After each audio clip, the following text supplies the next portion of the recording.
Chapter 40. Meeting with Bhaskar Shastri. Wonderful experiences of Shankar, Bhatt and Dharma Gupta. We were continuing our journey through different modes of transport, sometimes on foot, sometimes on bullock carts, and some other times on horse-driven carts. After travelling for few days, we reached a great kshetram called Tripuranthakam. We had darshan of Tripurantakeswara. I had been experiencing many things. We had Sricharana's divine paadukas with us. While we were travelling, it appeared that Sricharana was also travelling with us. While we were making steps, it appeared that they were not our steps, but Sricharana himself was making those steps, entering our bodies. While talking also, it appeared that he was talking through us. While taking food, it appeared that he was only taking food, residing in us. He appeared to occupy our bodies, flesh, blood, nerves, and everywhere. We heard the theory that jeevatma was paramatma himself. Now we were experiencing that. Sricharana's chaitanyam filled our bodies without having any physical contact. We never had heard or seen such leela. The Archaka Swami, priest of Tripurantakeswara, was Bhaskar Shastri. He received us well. He was a resident of Sripetikapuram. He was appointed to do worship here. He was a devotee of Shodashi Rajarajeshwari Devi. Sri Rajarajeshwari Devi, the resident of Sripetikapuram and the cohort of Sri Kukkuteshwara Mahaprabhu herself gave him mantra diksha, initiation into mantra in dream. He requested both of us to be his guests. He noticed that we had Sripada's paadukas with us. We kept the paadukas in Puja Mandir. A divine voice was heard from those paadukas. My dear, you're all blessed. Bhaskar Shastri should worship these paadukas. These paadukas, which are in copper form, will change into golden paadukas by the power of mantropasana of Bhaskar Shastri. Some great Purushas in Hiranyalokam will take them to Hiranyalokam and do worship. Later they will be taken to Karanalokam. Then they will be brought to me to Mahakaranalokam. I will wear those paadukas myself. Wearing them, I will come to Karanalokam and bless the Deviatmas or the divine Atmas there.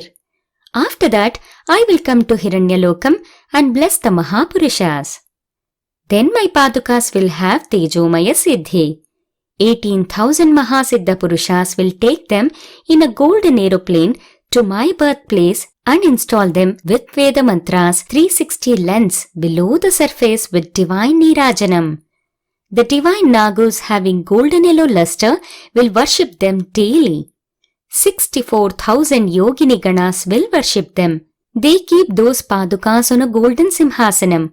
Every day I will do darbar there with Yogini Ganas and Rishi groups around me. Adjacent to that, there will be Swarna Petikapuram unseen with different dimensions. For worldly people, only the physical Petikapuram present on the surface of the earth will be seen. Only people with yogic vision can see the Swarna Petikapuram. My paadukas will be established on the surface of the earth, exactly over the Swarna paadukas. So all of you be happy. In future, many wonderful things happen. My devotees will come like the lines of ants to have darshan of my paadukas present in my Mahasamsthan. We were very much surprised and happy. Sri Bhaskar Shastri was a great devotee who worshipped Shodashi Rajarajeshwari. I requested him to explain us the grandeur of Sri Rajarajeshwari Devi. Sri Rajarajeshwari Devi represents discrimination. He said, My dear, the chaitanyam of Rajarajeshwari will remain located above our thinking mind and our will in a vast area. The thinking mind normally changes into intellect. Instead of that, the mother will help to turn the mind towards discrimination, the capacity to think which is truth and which is not. Thus, she does the purification process. She graces us so that our will leaves the narrow boundaries and develops vastness. Normally, power and discrimination will not stay together, but the grace of Rajarajeshwari will see that power and discrimination stay together in us. the divine chaitanyam will have many facets. She will see that our mind opens the door for them. She helps to develop broad-mindedness in the world. Her grace is very much essential to have wonderful divine knowledge, to develop divine motherly powers in us and in the whole world, and to achieve great works in a stable, peaceful atmosphere.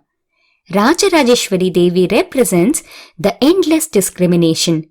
If she wants to know, there is nothing which she cannot know. She understands all the things, all living beings, their nature, the powers which move them, the dharma of this world, and the appropriate time related to it. She has no partiality. She will not have hatred or affection towards anybody. She will consider who earned darshan of future by the power of sadhana as trusted people and will accept them as her own people. People who develop this power of Rajarajeshwari will be able to destroy their enemy power with their discrimination. So she will give appropriate result. She will not keep any relation with anything in the world and will remain neutral. She will deal with everybody depending on their nature, necessity and capability. She will not force her will on anybody. She will make people who accept transformation advance forward accordingly. She will allow Agnanis to go in their Agnana path. She will respect the individuality developed by those people. She is not bothered if they are uplifted or spoiled. Her grace is endless and cannot be exhausted. In her looks, all are her children only. She will consider asuras or demons and pishachas also as her children. Her compassion is not blind, unlike that of humans. Though she had endless compassion, she will not leave vivekam or discrimination. She will not deviate from the path ordered by paramatma. Jnanam is the center of her power.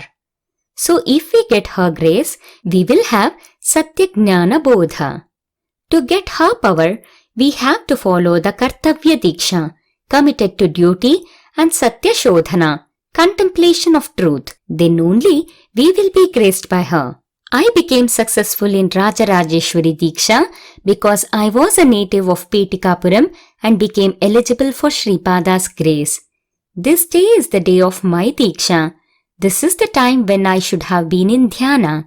Tomorrow, I will tell you in what circumstances Sripada started from Petikapuram for roaming in the country. Before you came here, Sripada took a small quantity of pulihora I offered. He gives darshan in the form of Rajarajeshwari. Take that Mahaprasadam and you also go into Dhyana. Victory to Sripada Srivallabha, Sripada Rajam Sharanam Prapadhye.